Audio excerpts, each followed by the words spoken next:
Welcome to the Farthest Broadcast Network's second year of Greek to Street, an initiative started around the Knowledge Translation Canada Scientific Meeting. We believe the magic behind good knowledge translation is getting language and ideas that sound like Greek out to the street, so people can put scientific knowledge into action in our everyday lives. Follow us online at #GreekToStreet. My name is Anita, and today we are excited to welcome back Rosmin from Alberta Health Services. Welcome, Rosmin. Thank you for speaking with us again. Can you tell us a little bit about yourself and what you do at Alberta Health Services? Thanks so much, Anita, and it's a pleasure to be part of this interview again as part of the KT Canada meeting that will be taking place next week, in fact. So I'm the Provincial Trauma Epidemiologist, and I work with trauma services across the province of Alberta that is part of Alberta Health Services. My role within in this capacity is to provide epidemiological support for trauma data, to manage the trauma registry, to assist with quality improvement projects, and also to enable trauma services to provide the best care and services to its patients through the collection of high quality data. And you're presenting a poster called A Knowledge Translation Theory Model of Framework for Health Technology Reassessment, Does One Exist? Can you tell us a little bit about your poster and what the key takeaways from your poster is? Sure. So for those of you who don't know what health technology reassessment is, it's basically reassessing technologies, whether they're medical devices or diagnostic tests or drugs that are currently being used in the system to ensure that they are being used optimally. And as part of the process, there are sort of four outputs when you complete a reassessment process. You either increase the use of the technology or adopt it. You decrease the use of the technology. You either de-adopt it, so you completely remove it from the system, or there's no change, and things remain at status quo. And health technology reassessment is important because it improves patient care by providing less exposure to technologies that might be harmful, less exposure to ineffective technologies. It also, by reassessing technologies, allows us to allocate resources towards interventions and technologies that are more cost-effective. And in a much more broader sense, it allows us to manage the technology from its entire life cycle, from innovation to implementation to reassessment. So it's kind of a broader perspective. And for the healthcare system, ultimately, it's, we live in a world of finite resources, and it allows us to use our resources more effectively.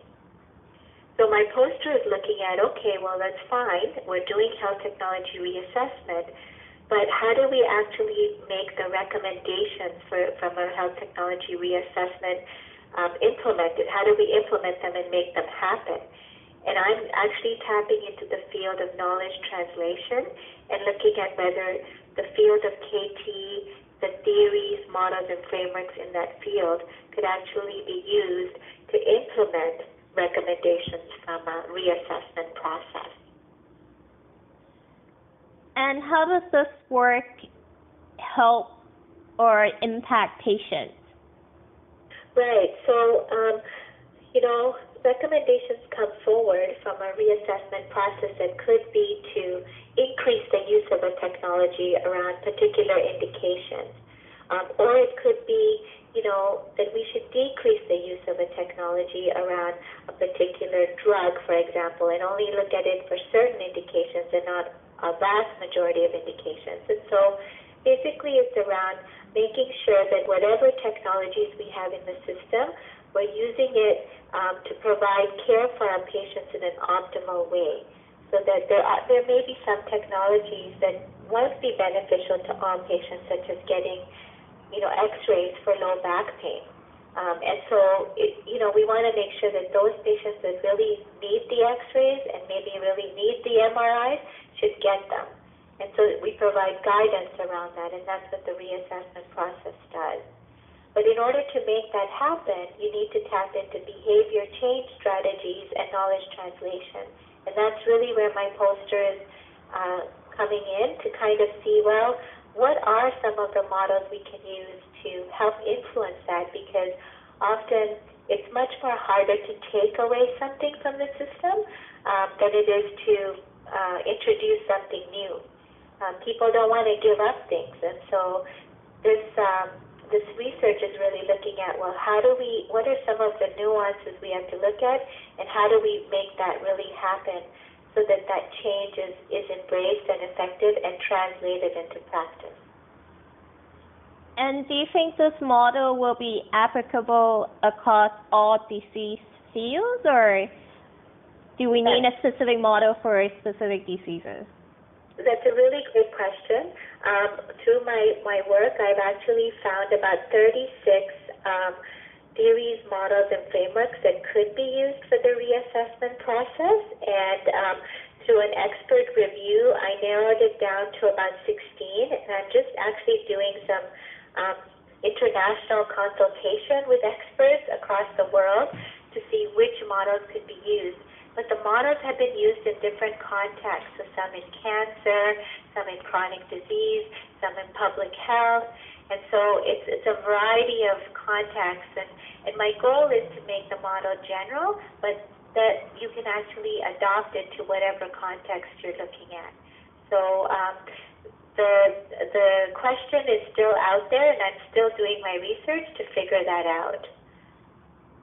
Okay, we look forward to seeing the models online when it's published, or hopefully you can share where people can learn more about your research.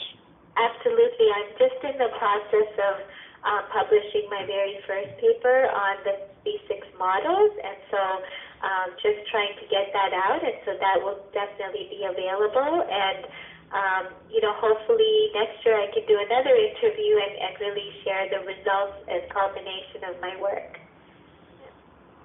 And for this year's KT Canada event, their theme is Advancing the Science of Integrated Knowledge Translation. What does this mean to you?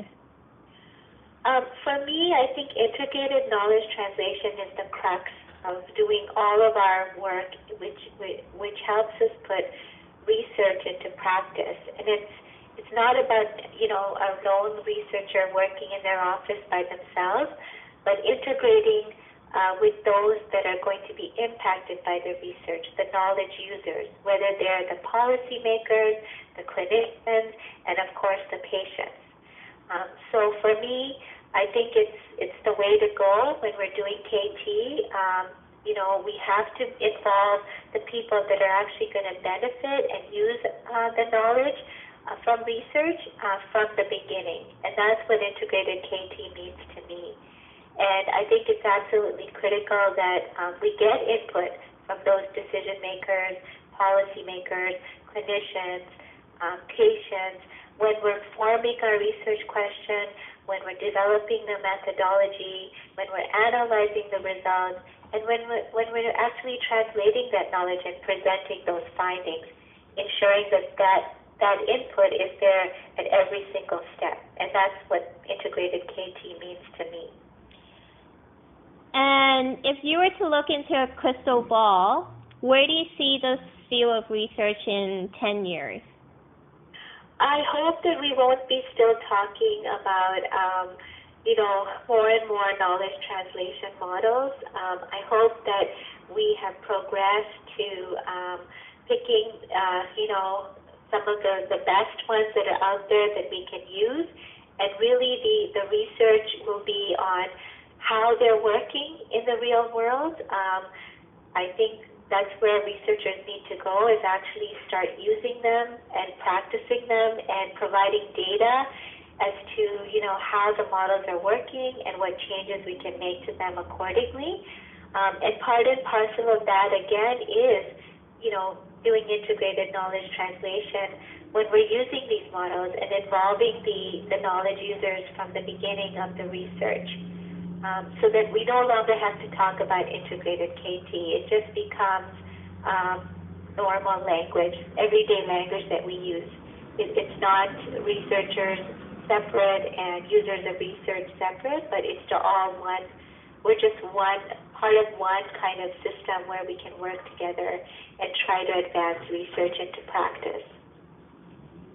Great. Thank you so much for your time today, Rosmin, and good luck at the KT Canada meeting. Thank you so much. It's been a pleasure to talk to you again, Anita, and I look forward to sharing my knowledge with everybody next week, and wishing you the best of luck with the rest of your interviews.